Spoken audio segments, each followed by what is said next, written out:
டேய் அந்த ரூம் குளிருது, நான் இங்க படுத்துக்கிறேன், நீ அந்த ரூம்ல போய் படுத்துக்கோ.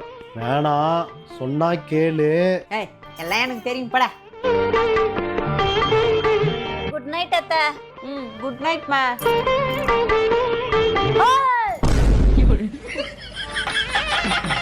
ஏய் நான் காரமா தாண்டி முட்டை குழம்பு வைப்பேன், நீ இந்த வீட்டுக்கு தாண்டி மாமியாரு.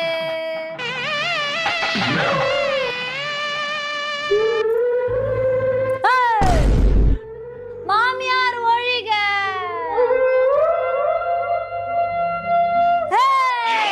இந்த கத்தியால உன்னை குத்தி குத்தி குத்தி குத்தி குத்தி குத்தி குத்தி குத்தி குத்தி குத்தி குத்தி குத்தி குத்தி குத்தி. என் மேல கொலை வெறியில இருக்கா.